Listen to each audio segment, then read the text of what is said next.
Mais qui est Neil Patel?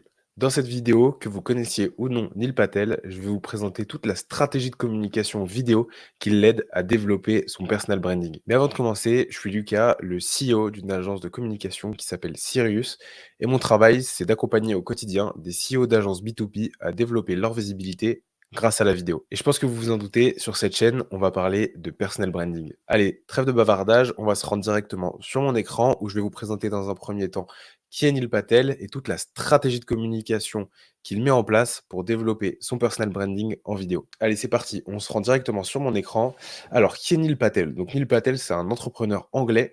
Je vous ai mis 3 petits bullet points pour vous le présenter un petit peu rapidement. C'est des éléments qui sont pour moi super intéressants à présenter. Donc, Neil Patel, comme je vous disais, c'est un entrepreneur anglais qui est classé parmi les meilleurs influenceurs sur le web par Forbes, ou alors il a été désigné par Barack Obama comme l'un des 100 meilleurs entrepreneurs de moins de 30 ans, et il est notamment recommandé par des entreprises comme Amazon, Google ou encore NBC. Alors, comme je vous disais, Neil Patel, c'est un entrepreneur qui a fondé plusieurs sociétés, dont une un peu plus importante que les autres, que je vais vous présenter juste après. Donc, dans un premier temps, il a fondé Crazy Egg, qui est un outil d'analyse qui aide les entrepreneurs à comprendre comment les visiteurs interagissent avec leur site web à l'aide de cartes de chaleur et d'autres fonctionnalités. Il a aussi fondé Ubersuggest, c'est un outil de recherche de mots-clés SEO gratuit. Donc, c'est un outil gratuit. Et il a aussi fondé donc l'entreprise pour laquelle on se on se rend aujourd'hui, qui est tout simplement NP Digital, donc Neil Patel Digital, qui est une agence de marketing digital qui a plusieurs spécificités. Donc là, je vous ai mis quelques-unes des spécificités. De toute façon, on va se rendre directement sur le site internet juste après.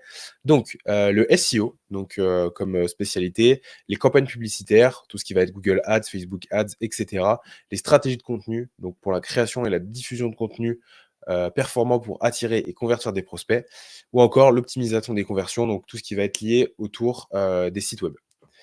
Voilà, donc aujourd'hui, c'est sa société principale, donc NP Digital, que je vais vous présenter aujourd'hui un peu plus en détail. Donc on va se rendre directement sur Internet et on va regarder un petit peu en détail la société. Donc, première chose qui est très intéressante, je trouve, à présenter, c'est que donc Neil Patel Digital, c'est une agence, comme vous l'avez compris, mais c'est une très grosse agence, donc qui est présente dans plus d'une dizaine de pays. Donc, on voit Amérique du Nord avec les États-Unis et le Canada. On voit l'APAC avec l'Australie, Hong Kong, l'Inde, le Japon, la Malaisie ou encore Singapour, l'Europe avec la France, l'Allemagne, l'Italie, les Pays-Bas, l'Espagne ou encore l'Angleterre, et pour finir l'Amérique du Sud avec l'Argentine, le Brésil, le Chili, la Colombie ou encore le Mexico. Donc c'est une entreprise qui est présente dans plus d'une dizaine de pays, et on va descendre un petit peu, voir, comme je vous le présentais, un petit peu les spécialités qu'elle gère aujourd'hui. Alors, on peut le voir, donc dans un premier temps, on va voir tout ce qui est data et analytics, on va voir toute la partie média, donc content marketing, digital PR, l'influence, etc. Toute la partie paid, donc qui va être Meta Ads, Facebook Ads, Instagram Ads, etc. Toute la partie créative, donc beaucoup plus sur du branding, de la production de contenu, etc. Et pour finir, donc toute la partie plus technologie qui va être outils. Donc là, on retrouve les deux entreprises que je vous ai présentées, donc Ubersuggest et Crazy Egg. Voilà, il a créé aussi d'autres outils comme Answer de Public, Google Ads Grader ou encore Scout SEO. Si on défile un petit peu, on voit un petit peu les certaines campagnes qu'ils ont pu réaliser, quelques témoignages, et on arrive ici sur les tout simplement les clients avec lesquels ils ont travaillé. Donc on voit de très, très beaux noms, donc notamment L'Oréal, LG, HelloFresh, HP, Claire's ou encore Adobe. Voilà, donc pas mal de certifications, ce qui en fait une très belle agence. Donc voilà un peu pour la présentation, donc dans un premier temps de Neil Patel et dans un second temps de NP Digital. Maintenant, on va arriver sur ce qui nous intéresse, donc un peu plus aller sur la stratégie de communication de marque personnelle qu'utilise Neil Patel. Donc, il faut savoir que Neil Patel, il communique sur 4 réseaux principaux. Donc là, je vous ai vraiment juste sorti les réseaux sur lesquels il communique en vidéo, sachant que c'est notre expertise à nous. Donc Neil Patel, il communique sur 4 plateformes principalement. Donc vous allez avoir TikTok, vous allez avoir Instagram, vous allez avoir LinkedIn, et pour finir, vous allez avoir YouTube. J'ai aussi mis une autre chaîne YouTube juste pour faire le comparatif. Donc, c'est pas sa chaîne personnelle à lui. Sa chaîne personnelle à lui, c'est Neil Patel. Donc là, c'est une chaîne d'une branche donc de Neil Patel. Donc on voit, c'est la branche brésilienne. Juste pour se donner un ordre d'idée, malgré que ce soit pas Neil Patel qui incarne directement la chaîne, on voit quand même une grosse différence où quand c'est directement le dirigeant qui vient communiquer, on a plus d'1 320 000 abonnés et Neil Patel Digital, alors oui, ça fait pas la même durée de temps qu'il le communique. Comme je disais, c'est pas directement Neil Patel qui va directement communiquer sur la chaîne, mais on a quand même une différence énorme. Parce qu'on voit plus d'1 320 000 abonnés pour Neil Patel, 20 000 abonnés pour Neil Patel Digital Brésil. Voilà, c'était juste pour avoir un peu le comparatif. Voilà, si on continue un peu plus en détail, on voit déjà une chose qui est intéressante, c'est que malgré que Neil Patel communique principalement sur du B2B, enfin des sujets plutôt de content marketing et de marketing digital, comme on a pu le voir un petit peu sur le site internet de son entreprise, on voit qu'il communique quand même sur TikTok et sur Instagram. On voit qu'il a quand même de belles communautés parce que sur les deux plateformes, il a presque un peu plus de 800 000 abonnés. Donc 267 000 au total pour TikTok, 583 000 pour Instagram. Malgré que ça soit du B2B, il est super intéressant de venir communiquer à la fois sur TikTok et à la fois sur Instagram. Pas uniquement sur LinkedIn, car ce qui va être top grâce à ça, c'est que déjà, il utilise une stratégie que je vais vous présenter juste en dessous, qui est relativement connue, mais que je trouve pas assez de personnes, surtout dans le B2B, utilisent aujourd'hui. C'est que vous pouvez communiquer très bien sur TikTok ou alors sur Instagram, même si vous faites du B2B, car vous allez maximiser pardon, votre visibilité. Et ce que j'aime bien dire, c'est que oui, la plupart des décisions se prendront sur LinkedIn, surtout sur du B2B, mais de publier directement sur ces métriques et sur ces médiums vont vous permettre de maximiser votre visibilité. Et le plus intéressant, c'est que imaginons qu'une personne vous découvre sur LinkedIn, elle pourrait très bien vous voir en plus sur Instagram en dehors de ses heures de travail ou quand elle rentre chez elle, dans les transports ou par exemple en scrollant, si on parle un peu des médiums plutôt 9/16e, et ce qui permet déjà de créer un lien de confiance, de créer un lien tout simplement de redondance aussi, de voir toujours la même personne, ce qui fait qu'en fait on imprime notre contenu et notre visage dans au sein directement des personnes. OK, donc maintenant si on descend un petit peu plus, donc on voit donc Neil Patel pour résumer, au niveau du contenu, c'est plus de 2 800 000 abonnés, 66 millions de vues, sur YouTube et le chiffre d'affaires de NP Digital, je vous dis que c'était une belle agence, le chiffre d'affaires de NP Digital aujourd'hui, il est estimé à plus de 100 millions de dollars de chiffre d'affaires. Donc en fait une très, très belle agence. Maintenant, si on rentre un peu plus dans le cœur du sujet, au niveau de la stratégie de communication de Neil Patel pour son personal branding. Donc on va commencer directement, sur YouTube. Vous pouvez voir que j'ai séparé YouTube, des autres plateformes. Pourquoi? Parce que, là, en gros, on va plutôt avoir, je distingue ça en fait en 2 catégories. Donc là, on va plutôt avoir du contenu, dit de visibilité.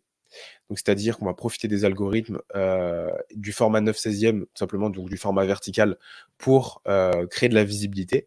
Et le YouTube va plutôt être une plateforme où on va vraiment aller, donc on va pouvoir profiter aussi de la visibilité de YouTube. C'est à peu près, c'est aussi une plateforme où on peut aller chercher des personnes, mais c'est une plateforme où on va pouvoir expliquer notre expertise beaucoup plus en détail, en profondeur, alors que sur les plateformes 9/16e, c'est plutôt du snack content, donc du contenu qu'on va consommer relativement simplement et facilement, donc des contenus qui vont jamais ou très rarement dépasser les 1 minute 30, ou alors on peut présenter quelque chose relativement succinctement. Sur YouTube, on peut aller beaucoup plus en profondeur, tout simplement comme je le fais en ce moment, pour vous présenter la stratégie de communication un peu plus en détail de Neil Patel, qui serait beaucoup plus compliqué en format 9/16e, donc format vertical. Donc, on va commencer sur YouTube.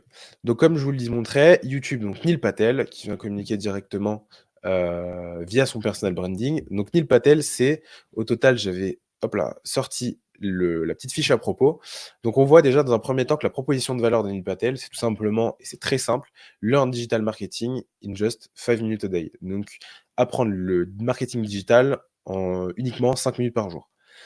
On voit qu'au niveau des liens, il en a uniquement 2. Donc un lien de redirection vers son site web et un lien de redirection vers son blog. Ce que je vous conseille, dans un premier temps, si vous voulez utiliser YouTube pour rediriger potentiellement du trafic chaud, vous pouvez mettre directement votre site internet. Donc moi, ce que j'aime bien dire, c'est par exemple, je vous le présenterai après, mais le cheminement que peut avoir par exemple une personne relativement qualifiée qui va venir consommer vos contenus, notamment si vous vendez une expertise, ça vous allez voir que ça se complète hyper bien avec ce que fait Neil Patel, car c'est le CEO de l'agence.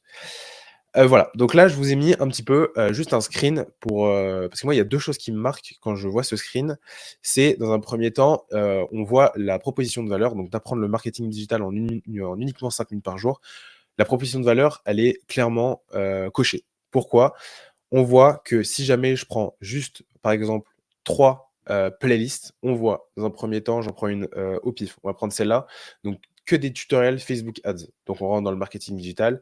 Ici, 132 vidéos qui sont, principalement sur le content marketing et si je reprends une, on va dire, celle-ci, on va plutôt avoir des hacks de SEO et on voit que 37 vidéos. Donc là, la proposition de valeur, elle est complètement dedans. Et moi, la deuxième chose qui me frappe, c'est la cohérence graphique. Ça, c'est quelque chose que je vois très peu aujourd'hui. Et pourtant, c'est quelque chose de super important. Là, on voit que la couleur principale de Neil Patel, c'est le orange. Et si on va sur son site internet, c'est les couleurs principales de NP Digital, le orange. Ce qui fait qu'au fur et à mesure du temps, au fur et à mesure du temps que vous allez poster des vidéos, vous allez créer déjà comme sur votre entreprise, une image de marque. Donc c'est ça, d'utiliser sur vos miniatures vos mêmes codes de couleurs, votre même police, surtout qu'on vous voit au bout d'un moment. Au début, c'est peut-être pas obligatoire, mais au bout d'un moment, de vous mettre sur la miniature va vous permettre de créer votre audience, votre communauté. Et là, justement, d'avoir vraiment à chaque fois l'orange ou le violet un petit peu, on ira voir directement sur le feed après. On va vraiment créer du coup une image de marque, ce qui fait que, par exemple, vous allez poster une vidéo, une personne qui va déjà avoir regardé plusieurs de vos vidéos, quand la minia va arriver sur l'espace YouTube, par exemple, quand vous venez de sortir votre vidéo, bah, la personne va directement aller cliquer beaucoup plus facilement car potentiellement elle vous a reconnu, elle a reconnu votre code couleur et c'est un code couleur bien différenciant ou alors une image de marque que vous allez ramener au fur et à mesure du temps. Si jamais on va directement sur son YouTube, donc pour aller un peu plus en détail, on voit, comme je disais, donc redirection directement vers le site internet, donc au global.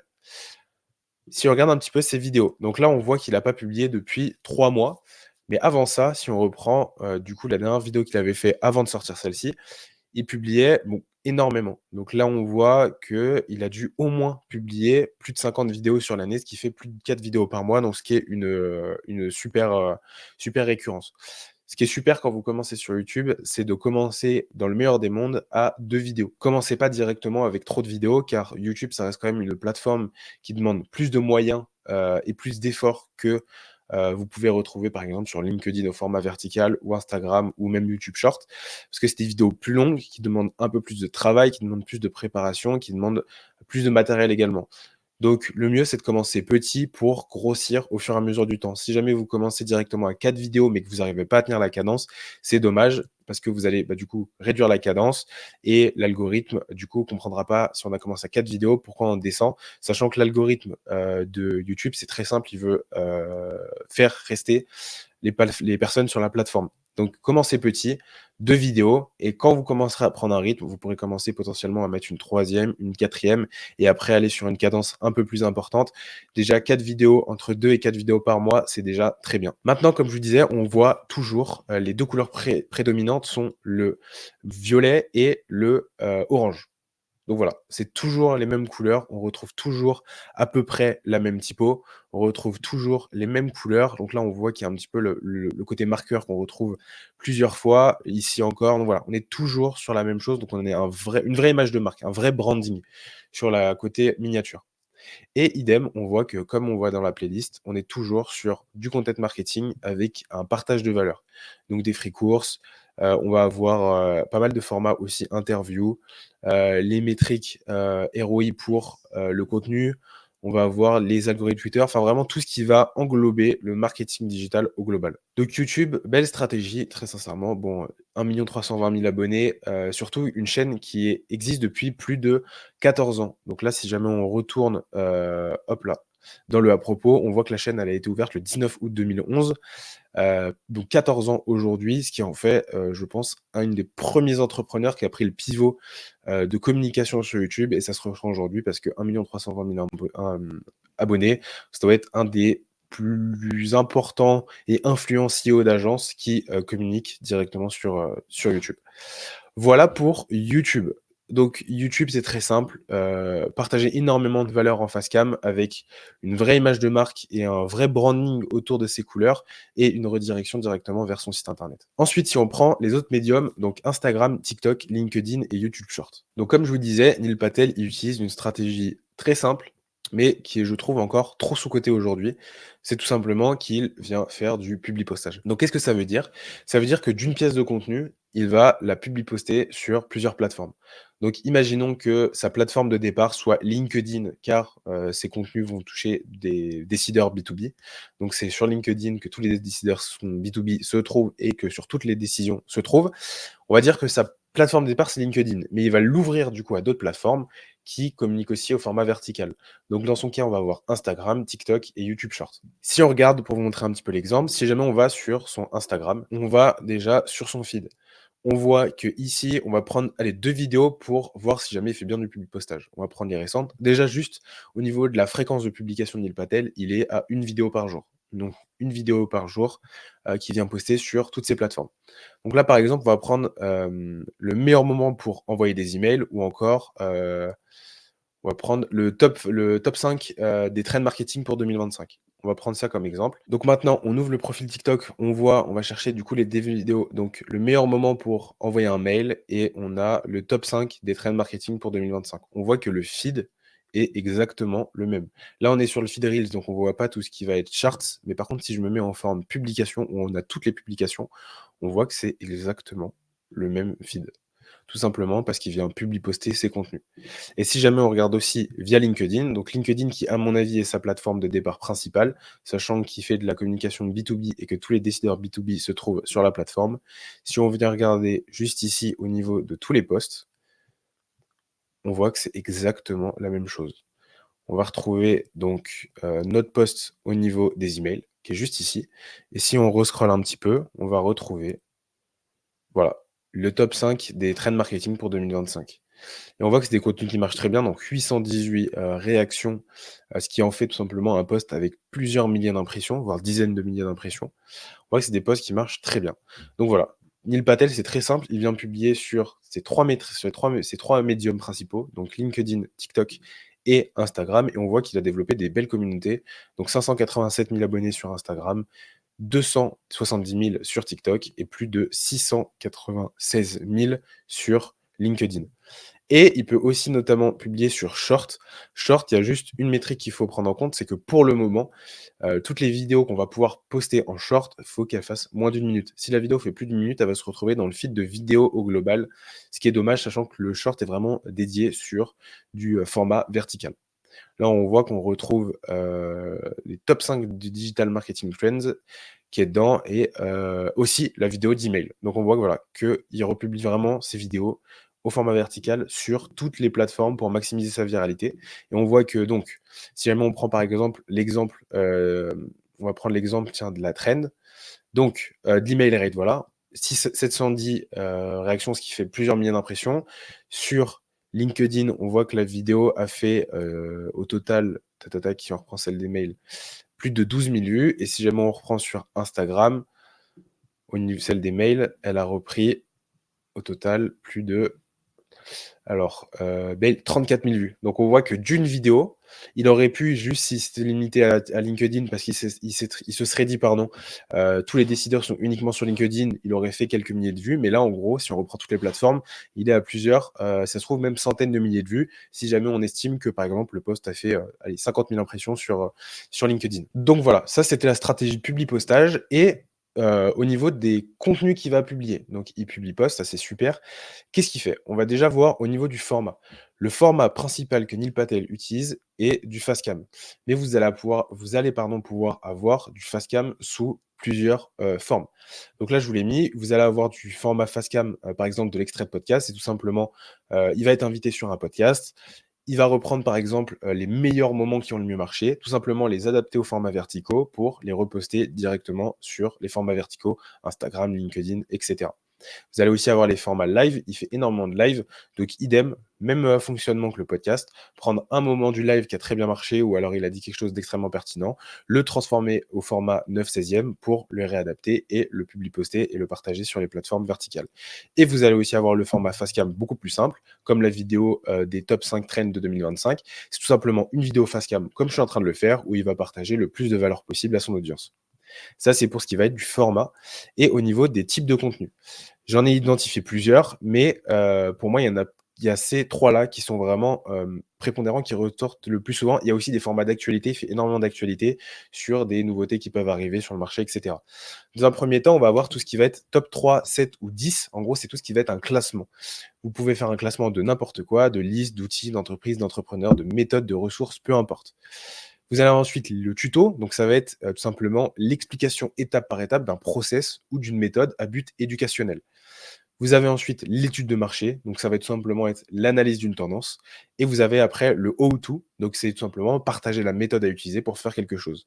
Donc là, j'ai mis un post de, tout simplement Neil Patel qui avait fait en vidéo: «Comment attirer une jeune audience pour une marque?» Et donc là, sur ces 4 exemples, donc grâce à ces 4 exemples, donc là, ces 4 types de contenus, vous pouvez très bien commencer à communiquer super efficacement sur à la fois les médiums, plutôt au format vertical, donc Instagram, LinkedIn, TikTok, YouTube Short et vous pouvez aussi très bien commencer à communiquer via Instagram. Donc là, par exemple, moi, le post que je suis en train de faire aujourd'hui, c'est tout simplement, la stratégie de communication qu'utilise Neil Patel en vidéo pour développer sa marque personnelle. Donc ça serait tout simplement ça pourrait être un tuto ou alors un how to. Je peux tourner le format de 2 manières différentes. Ce qui est top, c'est que d'un type de contenu, vous pouvez avoir plusieurs idées et transformer votre idée. Par exemple, vous pouvez transformer votre vidéo en how to, par exemple, comment écrire un bon mail de prospection. Ou là, par exemple, vous pouvez faire avec le même type de contenu, au lieu de faire comment écrire un bon mail de prospection, vous pouvez faire, par exemple, le top 3 des messages de mail de prospection. Et on voit qu'avec mail de prospection, là, déjà, rien que là, j'ai 2 idées de contenu. Ça, c'est super avec les idées de contenu, c'est que vous pouvez partir d'une idée pour avoir plusieurs types de contenus. Donc là, si on prend par exemple l'exemple, j'ai mis plusieurs exemples, on va pas tous les regarder. Si jamais on clique sur cette vidéo, on voit que c'est 5 steps, donc 5 étapes pour, construire une, marque personnelle. Donc on voit qu'il donne, à chaque fois un, 2, 3. On va voir le quatrième. Donc il donne ces 5 steps. Il fait aussi une description sur Instagram, ce qui est bien, c'est pas obligatoire, mais vous pouvez le faire en plus pour améliorer un peu le SEO. Mais donc voilà, là par exemple un exemple, top 5 des, choses à mettre en place pour développer son personal branding. Si jamais j'en prends une autre, on va prendre celle-là, top 3 des chaînes pour les personnes qui veulent, gagner de nouveaux, clients. Donc là, on voit que c'est encore un top 3. On voit qu'il le donne Google, YouTube et LinkedIn. Donc voilà, 2 formats qu'il utilise font partie du top 3. Et si jamais on reprend par exemple la première, c'était top 5 des voilà, je vous l'avais mis, le top 5 des trends de 2025 pour le digital marketing et là on voit qu'il est au niveau du format, il est vraiment sur un format face cam, donc où il va partager de la valeur directement à son audience et que celle-là, au niveau du format, c'est extrait d'un podcast. Donc là, on a déjà 2 formats au niveau de ce type de contenu. Si on descend, on a, comme je vous montrais, la partie plutôt, tuto.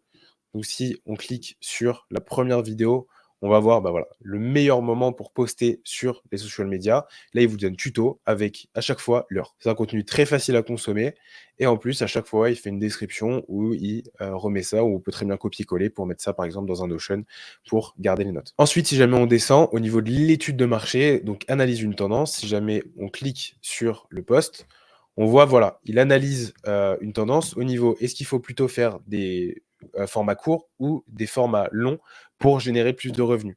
Donc là, il va comparer des études de marché qu'il va y avoir sur les short formes et les longues formes et donner son opinion sur qu'est-ce qui est mieux à faire, qu'est-ce qui est mieux de ne pas faire. Et ensuite, donc on a le how to, donc c'est tout simplement partager la méthode à utiliser pour faire quelque chose. C'est ce que je vous disais, comme un post qu'il avait fait sur YouTube, comment attirer une nouvelle audience, une jeune audience pour une marque. Si jamais je prends par exemple celui-là, voilà, directement. Là, tac, j'ai pas vu le début, mais on va avoir une méthode, how to où il vient partager de la valeur. Là, on voit que c'est avec ChatGPT et en plus, ce qu'il fait, c'est qu'il fait un lead magnet, donc tout simplement, commente chat et en disant: «Commente chat», il y a plusieurs personnes qui vont aller commenter, voilà et il va faire tout simplement des réponses. Donc là, il l'a pas fait, mais ou alors s'il l'a juste pas répondu, il a été communiqué, via chaque personne en DM. Ça, c'est quelque chose qui est super simple à mettre en mode, notamment avec ManyChat, où tout simplement vous faites une automatisation qui est très simple. Vous programmez par exemple un mot, donc par exemple brand, et à chaque fois qu'une personne va mettre brand en commentaire, l'automatisation va te mettre en place. Elle va répondre aux commentaires sur Instagram ou sur la plateforme sur laquelle vous l'utilisez. Et il y a directement un DM qui va être généré et envoyé. C'est un message template par exemple si vous voulez faire une redirection vers YouTube. Et si jamais on regarde la dernière, tout simplement, on va encore avoir un how to. Donc voilà, c'est celle-là. comment attirer une jeune audience pour votre marque. On voit qu'il a plusieurs types de contenus et qu'en plus dans ces types de contenus, il a plusieurs formats de vidéos pour toujours se renouveler. Voilà donc un petit peu pour l'explication de la stratégie de contenu que va utiliser Neil Patel pour aujourd'hui développer sa marque personnelle. Donc en résumé, on voit que Neil Patel, si jamais on peut souligner plusieurs choses, déjà il communique sur toutes les plateformes. Peu importe que ça soit du B2B ou pas, il vient communiquer sur toutes les plateformes. Et ce qui est super, sachant que j'ai pas les chiffres, mais à mon avis, il a eu plusieurs centaines, voire de milliers de leads sur chacune des plateformes. Ou alors, si jamais il n'a pas eu des leads directement de cette plateforme, c'est sûr que, par exemple, un décideur qui va directement prendre, par exemple, décider, par exemple, de passer directement par son agence, parce qu'il a déjà vu plusieurs contenus, et cetera, va directement, par exemple, être abonné sur Instagram, d'autres plateformes. Je suis sûr qu'il y a plusieurs décideurs qui sont abonnés à lui sous ces différents médiums. Donc voilà, on voit que la communication de marque personnelle de, Neil Patel, elle est, scindée en 2. Donc la communication plutôt format long où il va partager énormément de valeur sur, YouTube, et les formats idem où il va partager beaucoup de valeur mais beaucoup plus court, où il va profiter de la visibilité des algorithmes, donc où il va faire notamment du publipostage pour maximiser, tout simplement la visibilité de ses posts. Car en parlant par exemple on va dire qu'il fait un post par jour, il va faire tout simplement 30 posts, sauf que ces 30 posts, eh ben, ils vont être séparés et publiés, notamment potentiellement sur 3 autres plateformes, donc Instagram, LinkedIn et YouTube Shorts. Donc tout simplement, c'est du 30 fois 3, ce qui fait qu'il se retrouve avec beaucoup, beaucoup plus de posts. Et voilà pour la stratégie d'acquisition de Neil Patel. Si vous êtes CEO d'agence B2B et que vous voulez développer votre visibilité ou alors vous lancer dans un nouveau canal d'acquisition grâce à votre marque personnelle et notamment grâce à la vidéo, vous pouvez prendre un rendez-vous directement avec moi, avec le lien qui est dans la bio. Vous aurez directement un lien Calendly. En attendant, sinon, on se retrouvera dans 2 semaines pour une prochaine vidéo. En attendant, je vous souhaite une très bonne fin de journée, une très bonne fin de semaine et je vous dis à bientôt. C'était Lucas.